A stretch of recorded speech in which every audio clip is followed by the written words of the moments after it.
Nyeji mara nyingi. So nafikiri hiyo pia ikiingia kwa plan itakuwa vizuri sana. Tukisalia pwani, zaidi ya wakazi 15,000 kutoka lokesheni 5 katika kaunti ndogo ya Tana Delta, kaunti ya Tana River, wanakabiliwa na athari za uchafuzi wa mazingira baada ya maji ya mto Tana kubadilika na kuwa chumvi kutokana na kufurika kwa bahari Hindi. Wakazi hao ambao ni wakulima, wafugaji na wavuvi wanadai mawimbi ya bahari yameongezeka hadi mto Tana na kusababisha viwango vya juu vya chumvi ambavyo vinaathiri vyanzo vya maji safi.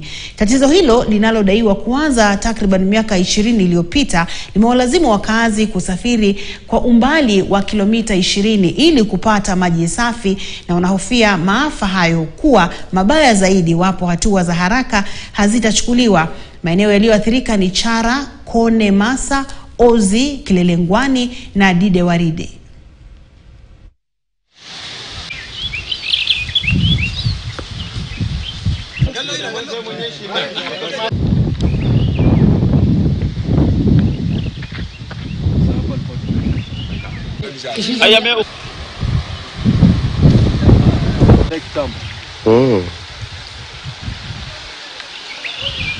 Kusanyika hapa wazee na vijana kwa muda wiki 3 sasa kwa changamoto hii ambayo imekumba maeneo hii yetu. Iko shida ya maji chumvi ama maji ya bahari inateremuka, inachanganyika kwa maji ya mto. Location 5 inapata changamoto.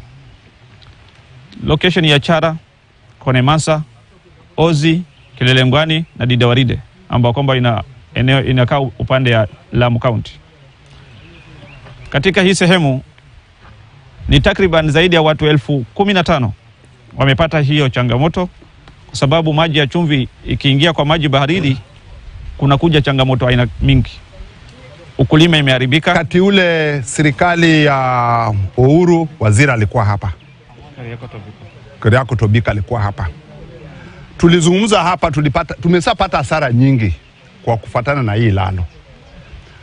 Na kuna dalili ya kwamba hii lalo inafungwa na inavunjika.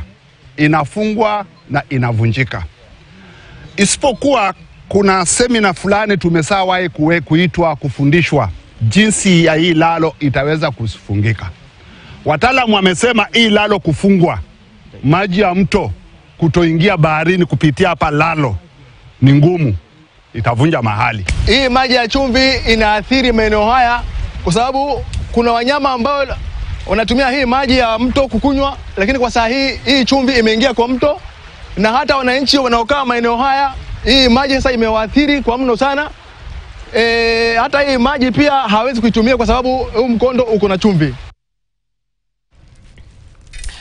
Wadau katika sekta ya utalii eneo la Mambrui, eneo bunge la Magarini, kaunti